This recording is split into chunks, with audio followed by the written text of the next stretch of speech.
Salam sejahtera dalam kasih Tuhan Yesus Kristus.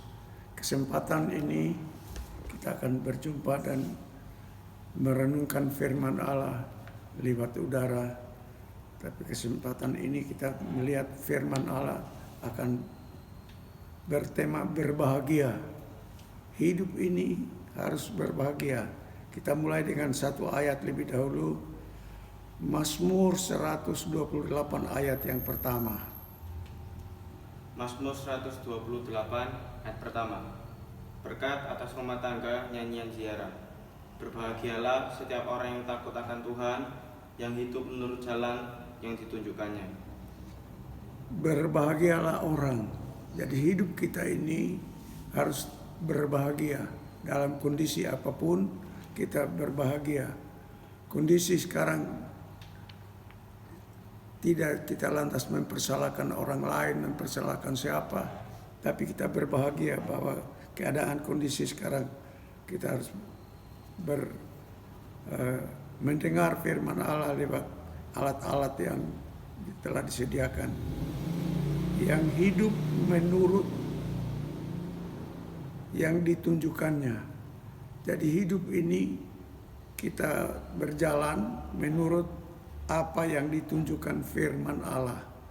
Hidup ini bisa berbahagia kalau kita turut apa yang dikatakan firman Allah. Maka itu kita perlu membaca, kita perlu mendengar, kita perlu memperhatikan supaya firman Allah itu menunjukkan jalan yang terbaik dalam perjalanan langkah hidup kita. Kita akan teruskan pembacaan yang berikut dalam Mazmur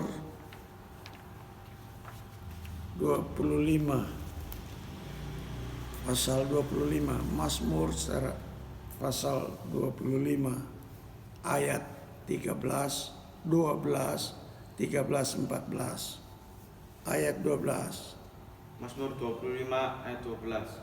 Siapakah orang yang takut akan Tuhan? Kepadanya Tuhan menunjukkan jalan yang harus dipilihnya. Terus, orang itu sendiri akan menetap dalam kebahagiaan, dan anak cucunya akan mewarisi bumi. Satu ayat lagi. Tuhan bergaul karib dengan orang yang takut akan Dia, dan perjanjiannya diberitahukannya kepada mereka.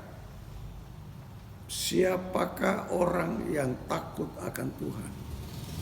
Jadi siapa ini? Dia orang muda, dia orang tua, dia remaja, dia masih sekolah minggu, atau apapun, siapa yang takut akan Tuhan. Jadi takut akan Tuhan ini suatu kunci yang luar biasa dalam perjalanan langkah hidup untuk berbahagia. Kepadanya akan ditunjukkan jalan yang harus dipilihnya.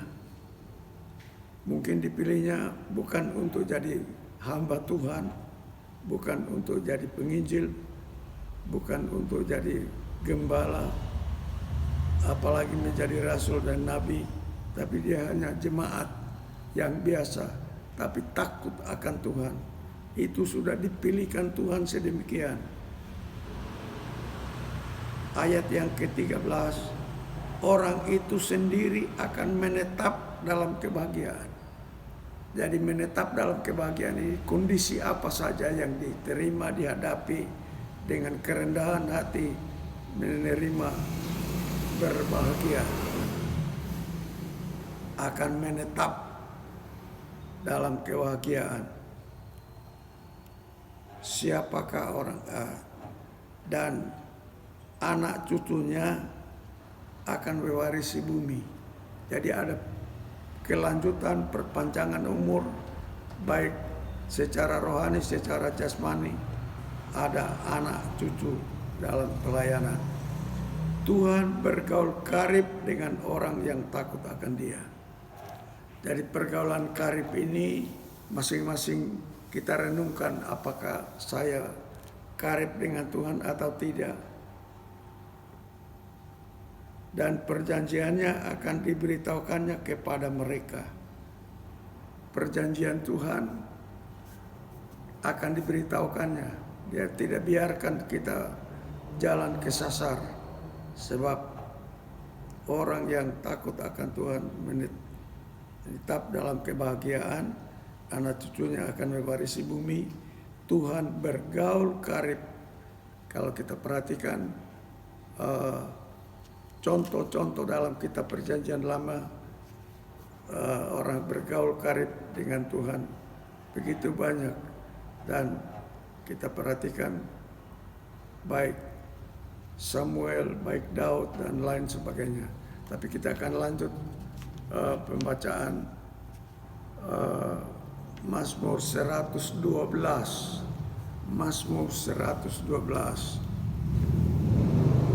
ayat 1 sampai ayat yang ketiga. Silakan. Mazmur 112 ayat 1 sampai 3. Bahagia orang benar. Haleluya. Berbahagialah orang yang takut akan Tuhan, yang sangat suka kepada segala perintahnya. Anak cucunya akan perkasa di bumi, angkatan orang benar akan diberkati. Terus Harta dan kekayaan ada dalam rumahnya, kebajikannya tetap untuk selamanya. ya, dari ayat ini kita begitu percaya bahwa orang benar karena takut akan Tuhan dan dengar-dengaran kepada firman Allah, dengar-dengaran sama Tuhan, dengar-dengaran sama gembala, dengar-dengaran sama keluarga rumah tangga yang diberkati oleh Tuhan. Haleluya. Berbahagialah orang yang takut akan Tuhan, yang sangat suka kepada segala perintahnya. Jadi suka firman Allah, suka perintahnya. Seringkali kita tidak suka dengan perintahnya, apalagi suruh berkorban jasmani dan rohani. Seringkali jadi berat, tetapi perintahnya untuk mengikuti perintah Tuhan.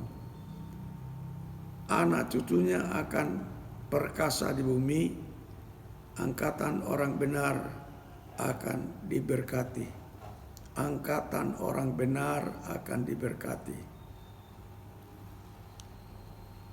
Harta kekayaan ada di dalam rumahnya. Jadi ada di dalam rumahnya harta kekayaan. Mungkin seringkali kosong, tetapi ada harta kekayaan, yaitulah firman Allah yang tidak pernah bisa habis. Harta kekayaan ada di dalam rumahnya. Kebajikan tetap untuk selamanya. Kebajikan tetap untuk selamanya. Kita akan lanjutkan pembacaan renungan ini dalam Mazmur pasal 1. Mazmur pasal yang pertama, ayat 1 sampai 3.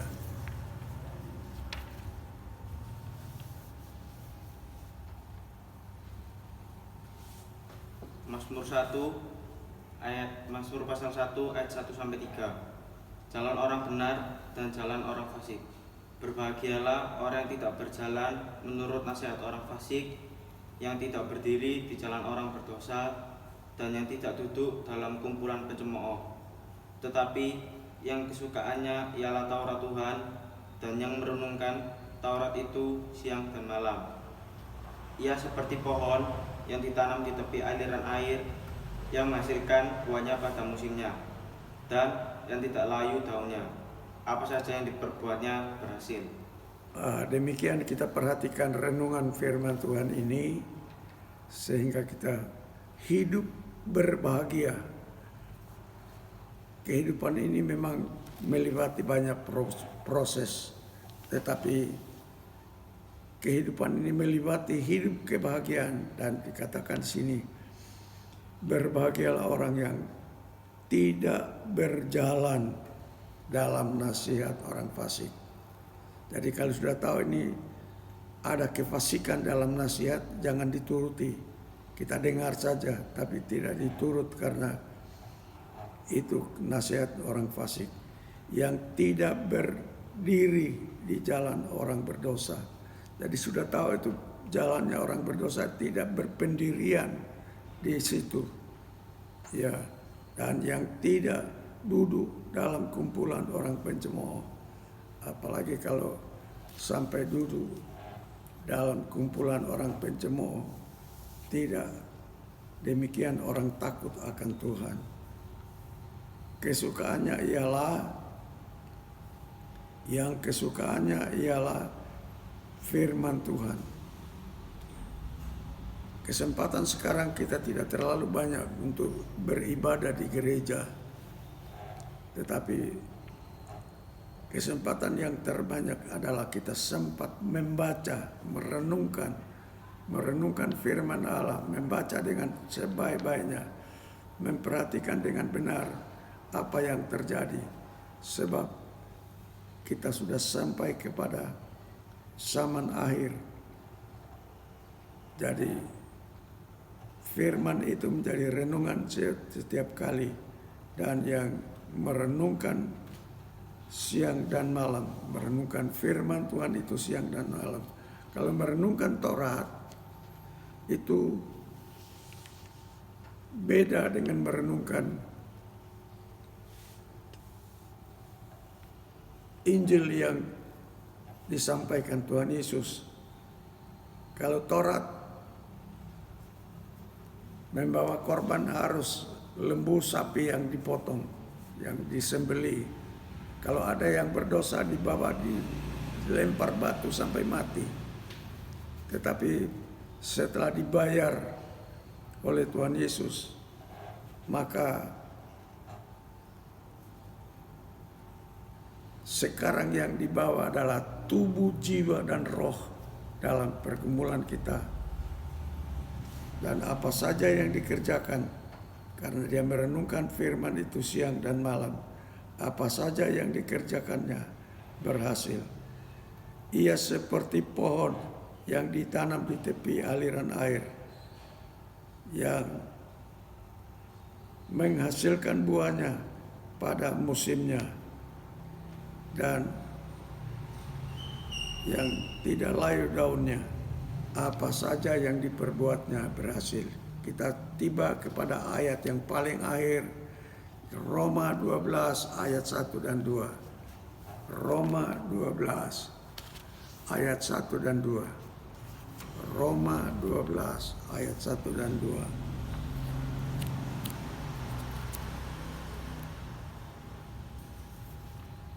Ketemu? Roma 12 ayat 1 sampai 2. Ya. Persembahan yang benar. Persembahan yang benar. Karena itu, saudara-saudara, Ya. demi kemurahan Allah, aku menasihatkan kamu supaya kamu mempersembahkan tubuhmu sebagai persembahan yang hidup, yang kudus, dan yang berkenan kepada Allah. Itu adalah ibadahmu yang sejati. Janganlah kamu menjadi serupa dengan dunia ini, tetapi berubahlah oleh pembaharuan budimu, sehingga kamu dapat membedakan manakah kehendak Allah, apa yang baik, yang berkenan kepada Allah, dan yang sempurna. Ya, itulah ibadah. Sekarang tidak lagi kita membawa lembu, sapi, kambing, domba, atau makanan-makanan dipersembahkan, tetapi kita mempersembahkan tubuh, jiwa, dan roh. Itulah ibadah. Hari-hari ini kita tinggal di rumah, kita berada di rumah, dan beribadah di rumah. Itu yang dikehendaki oleh Tuhan, dan kita bersyukur. Renungan pagi ini, berbahagialah orang kalau ibadah kita, apa saja yang kita kerjakan berhasil. Kita berbahagia, dan setiap saat menghadapi sesuatu kita berkata berbahagia, mengiring Tuhan, karena Tuhan yang telah pilih dan telah panggil dan memberikan pekerjaan yang terbaik. Dan persembahan kita sekarang bukan lagi membawa lembu, sapi, kambing, domba, bukan lagi melempar orang kalau salah, dengan batu, tetapi mengasihi Allah dengan sebulat-bulat hati, mengasihi sesama dengan segenap jiwa, tubuh, jiwa, dan roh. Mengasihi Allah, mengasihi sesama, bahkan mengasihi musuh, mengasihi yang memusuhi kita. Kita bersyukur karena Tuhan telah mengajak untuk sedemikian. Kita kembali berdoa dan selesainya renungan ini. Bapa di dalam sorga, kami bersyukur renungan pada kali ini dibaca oleh Yeremi. Bersama Yeremi kami melayani Tuhan dengan syukur, menyembah, memuji, memuliakan Tuhan. Kiranya menjadi berkat bagi orang lain, bahwa berbahagia menghadapi segala macam, sebab sudah dipilihkan oleh Tuhan, dan apa saja yang dikerjakan berhasil, dan kehasilan apa saja berbahagia dan mengucap syukur. Haleluya, terima kasih dalam nama Tuhan Yesus Kristus. Amin.